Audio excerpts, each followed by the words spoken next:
तेलंगाना में corona virus की वबा दिन ब दिन बढ़ती ही जा रही है। रियासत में 965 नए केसेस दर्ज हुए हैं। कल एक ही दिन में कोरोना से 5 मरीजों की मौत हो चुकी है। रियासत में कोरोना से मुतासरा मरीजों की कुल तादाद 3,09,741 हो चुकी है। कल 312 अफराद सेहतियाब भी हो चुके हैं। रियासत में 6,159 एक्टिव केसेस हैं, जिनमें 2,622 अफराद होम क्वारंटीन है। ग्रेटर हैदराबाद की हदूद में 254 नए केसेस दर्ज किए गए हैं।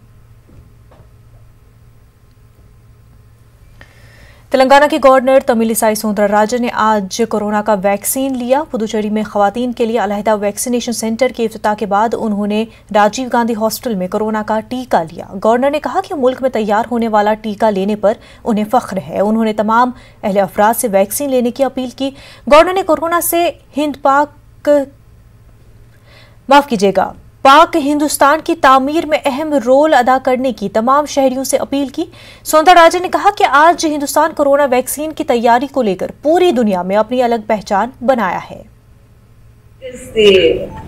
Corona vaccination I have taken and I am really very proud of my country.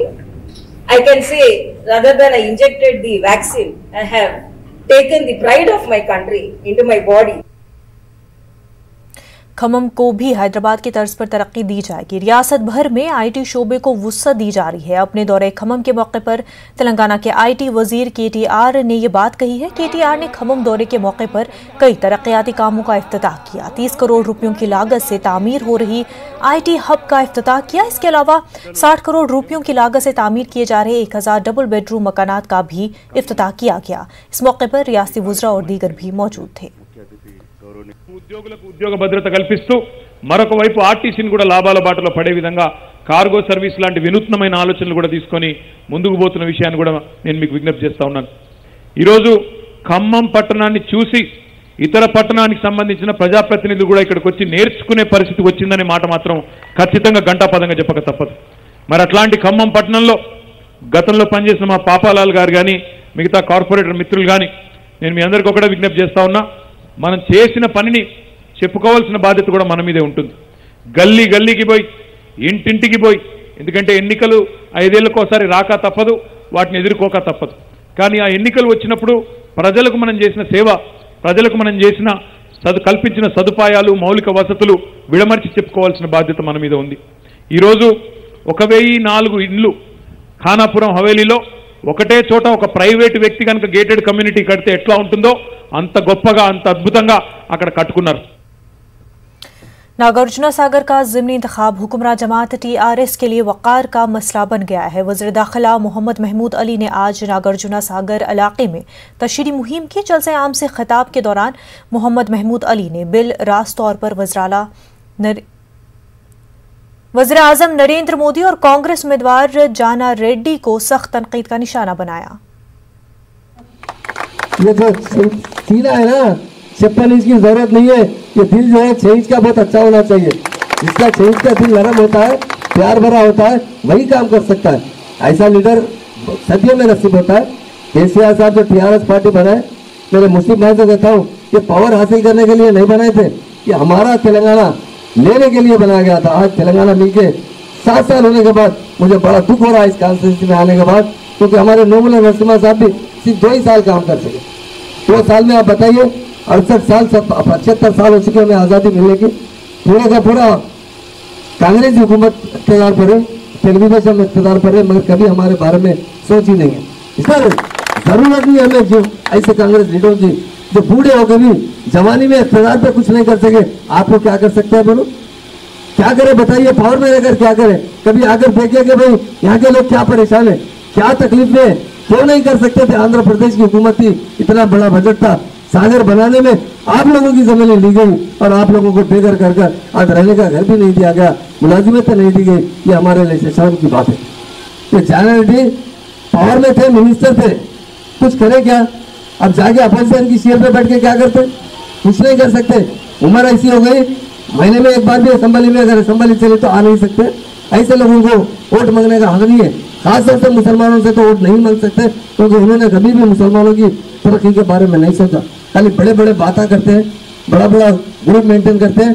हमारा नोमुला भगत जो है, एक बच्चा है, पढ़ा लिखा बच्चा है, एडुकेट है, जरूर आपके बीच में रहेगा।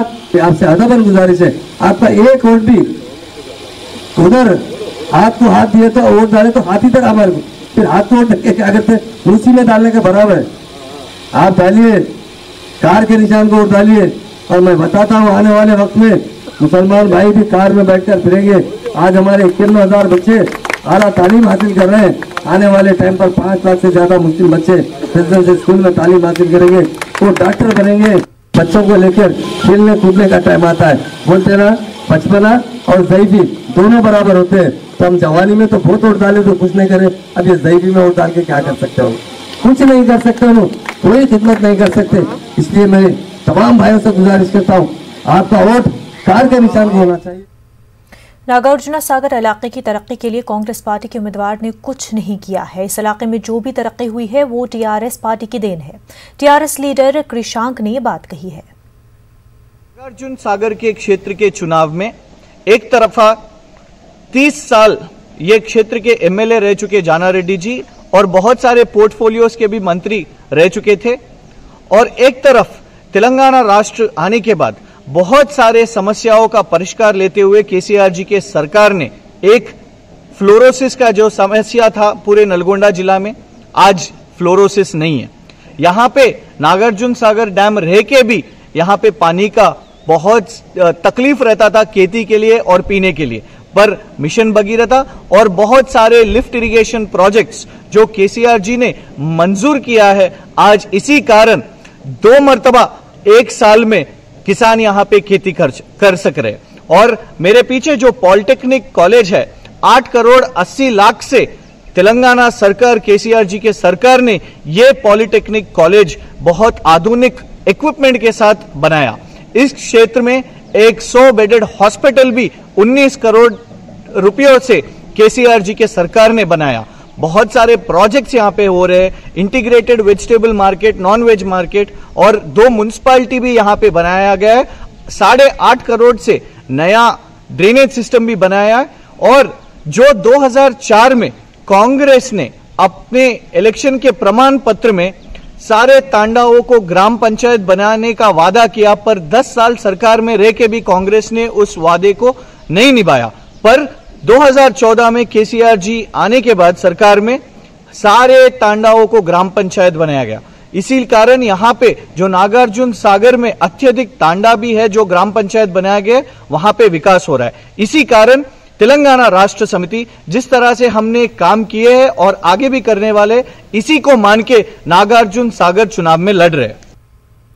रोजगार न मिलने से परेशान हाल एक नौजवान ने खुदकुशी कर ली है। तफसीलात के मुताबिक महबूबाबाद जिले से ताल्लुक रखने वाला सुनील डिग्री की तकमील के बाद पुलिस में मुलाजमत के लिए ट्रेनिंग की, फिजिकल और रिटर्न टेस्ट में 5 मरतबा कामयाब रहा, और इसके बावजूद कद कम होने की वजह से पुलिस में मुलाजमत नहीं मिल पाई। दिल बर्दाश्ता होकर सुनील ने गुज़िश्ता माह की 26 तारीख को काकतिया यूनिवर्सिटी के ग्राउंड में कीड़ा मार दवा पीकर खुदकुशी कर ली, जिसके बाद सुनील को इलाज के लिए हैदराबाद मुंतकिल किया गया। निम्स हॉस्पिटल में सुनील ने इलाज के दौरान दम तोड़ दिया। सुनील की मौत पर घर वालों पर गम का पहाड़ टूट पड़ा।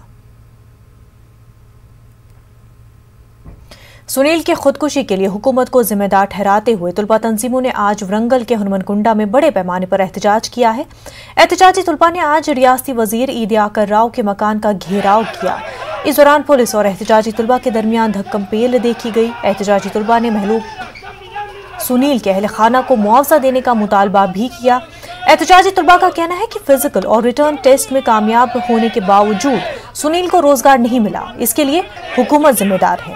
एहतजाज कशीदा सूरत हाल इख्तियार कर जाने पर पुलिस ने तमाम तुलबा को हिरासत में लेकर करीबी पुलिस स्टेशन मुंतकिल किया।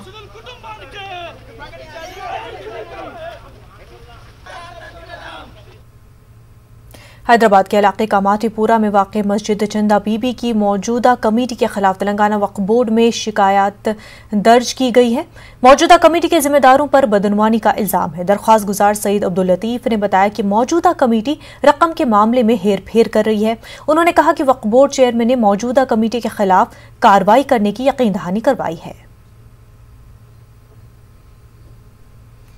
चंदा बीबी के ताल्लुक से जैसे यहाँ पर चेयरमैन साहब से मिलने आया मस्जिद चंदा बीबी के सेल्फ स्टाइल कमेटी बना लेके ये लोग जो ना पैसों का गबन कर रहे हैं, उसका हिसाब किताब के लिए जो सो चेयरमैन साहब से रुजू हुआ। चेयरमैन साहब तवक्को दिलाए के पीर तलक जो ना आपके जो सो दरख्वास्त पे इंक्वायरी करेंगे बोल के। ये कमेटी जो सो सेल्फ स्टाइल कमेटी है, वक्फ बोर्ड से अप्रूवल कमेटी नहीं है। वक्फ बोर्ड से अप्रूवल कमेटी बनाना है और जो सो ये जब तक वक्फ बोर्ड से अप्रूवल कमेटी नहीं बनती, मैनेजमेंट डायरेक्ट मैनेजमेंट में जो मस्जिद को ले लेके जो सो मस्जिद का हिसाब किताब देख लीजिए।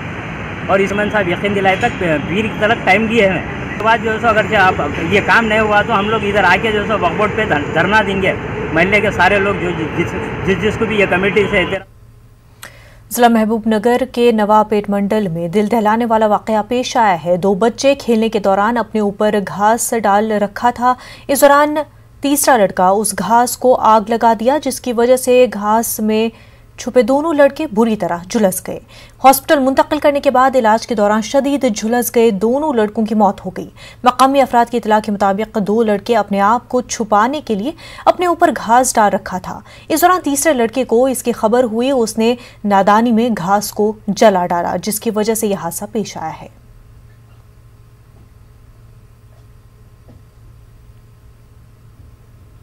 वक्त हो गया एक छोटे से ब्रेक का।